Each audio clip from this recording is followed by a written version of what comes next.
Ободо BBC саламатсыздарбы. Лондондон эл аралык жаңылыктар менен тааныштырабыз. Студияда Кубат Касымбеков. Москвада киши колду болгон оппозиционер Борис Немцов менен коштошуу зыйнатына миңдеген адамдар чогулду.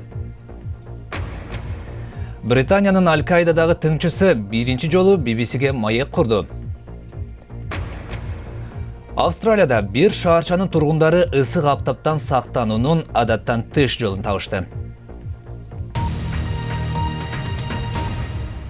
4 күн мурда Кремлдин жанында киши колду болуп каза тапкан Орусиянын оппозициялык ишмери Борис Немцов менен коштошуу үчүн Москвада миңдеген адамдар топтолду. Азырынча Немцовду өлтүргөндөр кармала элек. Бул окуянын жападан жалгыз күбөсү Анна Дурецкая түндө шаардан чыгып, өзүнүн мекени Украинага кайтып барды. Москва шаарынын миңдеген тургундары аба ырайынын суугуна карабастан Борис Немцов менен коштошууга келишти. Борис Ефимович — это патриот России, это герой России. Ал патриот, өлкөнүн баатыры болгон. Немцов орусиялыктардын турмушу оңолсун деп тилеген деп белгиледи Рафик. Он хотел, чтобы Россия... Оппозициячыл саясатчы Немцовду Кремлдин тушунда атып кетишкен. Президент Путин бул кылмыш провокация, анын максаты толкундоолорду жаратуу болгон деп билдирди. Бирок зыянатка катышкандардын көбү Немцов бийликти сындаганы үчүн өлтүрүлгөнүн айтышат. Анын энеси баласынын өмүрү коркунучта болгонун белгиледи. Белгилүү саясатчы менен коштошууга келгендердин кезеги бир чакырымдай созулуп, Борис Немцовду кеңпейил, чыныгы демократ болчу деп эскеришти. Ал эми чет элдик өкүлдөрдөн Улуу Британиянын мурдагы премьер-министри Джон Мейджор келип, Немцовдун иши аягына чейин териштирилиши керек деп айтты. Ал эркиндик үчүн күрөшкөн. Ал зордуктоо, артка кетүү жана коррупцияга каршы турган. Саясатчыны атып кеткенден бери 3 күн өтсө дагы кылмышкер кармала элек тургай, ал качып кеткен унаанын да дайыны жок.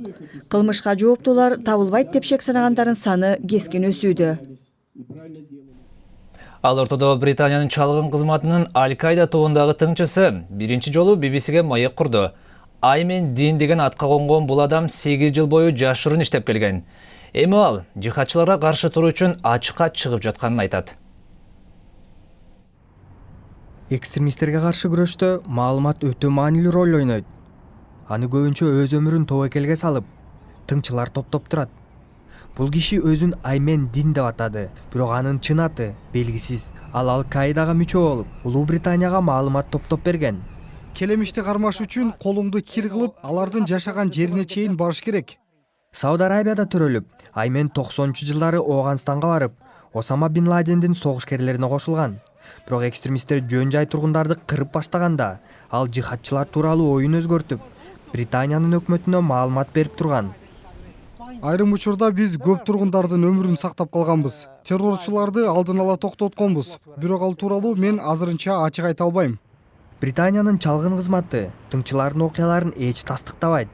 Аймен BBC-ге маек куруп, көп жаш мусулмандар Сирия жана Иракка калп сөздөр менен азгырылып жатканда, ал окуясына айтып берүүгө умтулганын билдирди. Өткөн аптада Улуу Британия жихадчы Джон аттуу Ислам мамлекети тобунун мүчөсүн тыңчы катары чакырганга аракет кылган деген имиштер тарагандан кийин өлкөдө бийликке нааразы болгондор көбөйдү. Ал эмиАймендин айтымында эң мыкты тыңчылар өз ыктыяры менен иш алып барууга макул болушат. Аймен өзүнүн чечимине эч өкүнбөйм деп белгилейт. Сиз BBC-нин теле жаңылыктарын көрүп жатасыз. Эми алдыңкы саптагы башка кабарлардын кыскача тизмеги. Израилдин премьер-министри Беньямин Нетаньяху АКШ Конгресс менен биргелешкен жыйындын алдында Американын Иран менен келишимге жетишине каршы эскертүү жасайт деп күтүлүүдө. Буга чейин президент Барак Обама Ирандын өзөктүк маселеси боюнча АКШ менен Израилдин ортосунда маанилүү келишпестик бар экенин айткан. Эбола вирусунан катуу жапа чеккен Либерия, Сьерра-Леоне жана Гвинеянын президенттери илдетти ооздуктоо чараларын талкуулоо үчүн Брюссельдеги саммитке чогулууда. Либерия мектептердеги шартты жакшыртуу үчүн $6 миллион жардам сураган эле. Бул өлкөдө мектептердин жарымына таза суу жетпейт.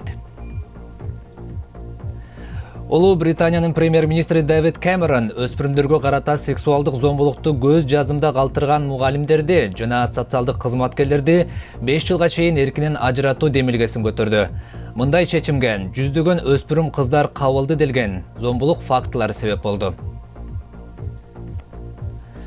Түштүк Кореялык окумуштуулар күн сайын 3 же 5 чөйчөк кофе ичип туруу артерияны бууган тыгындарды жана жүрөк ооруларын алдын аларын аныктап чыгышты. 25 000 адам катышкан изилдөөгө ылайык аз өлчөмдө кофе ичип туруу кальций калдыктарынын топтолушуна бөгөт коет. Бул өз кезегинде кан тамырда майлуу заттардын пайда болушун алдын алат экен. Адатта Австралияда жайкысын бир топ эле ысык болот. Ага кошумча бул өлкөдө 3 жыл катары менен соңку бир кылымда болуп көрбөгөн ысык аптап катталууда. Бирок бир кичинекей шаарда жогорку температурадан сактануунун айласын табышкан экен. Австралиядагы Кубер-Пиди шаары дүйнөдөгү эң ысык аймактардын бири. Жайында температура 50 градустан түшпөйт. Күндүн ысыгынан калканыш үчүн жергиликтүү тургундар жер астына качышат. Бернадет Робертс шаардын көп тургундарында эле үңкүрдүн ичине үй салган.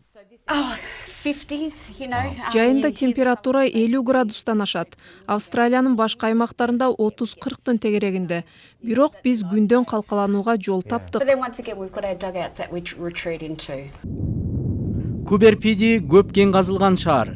Бул аймакта опал асыл таштар казылат. 2 миллионго жакын дөңсөөлөр жер астынан чыккан. Хари жана Ани Хейдендин үйүнүн бир чети жер астында. Херида шахтер. Анын айтымында табигый жол аркылуу эле ысыктан качса болот. Тургундардын көбү кен казып иштеген, жер астында салкын болгонун байкаса керек. Кубер-Пиди тургундары жер астынан бир нече айдан кийин чыгышат. Бул жылы Австралиядагы күндүн ысыктыгы рекордду бузду. Климаттык өзгөрүүлөрдөн улам температура мындан ары да жогорулашы мүмкүн. Демек шаардын тургундары жер астындагы турмушун уланта беришет. Жер алдында жашаган кандай болду экен? Эми спортту Формула 1ден баштайлы. Маклорендин айдоочусу Фернандо Алонсо Австралиядагы быйылкы сезондун ачылыш мелдешине катыша албай калды. Эки жолку чемпион өткөн айда машыгуу маалындагы кырсыктан жаракат албаса да, докторлор экинчи жолу мээнин чайкалышын алдын алуу үчүн ага жарышка чыкпоону сунушташты.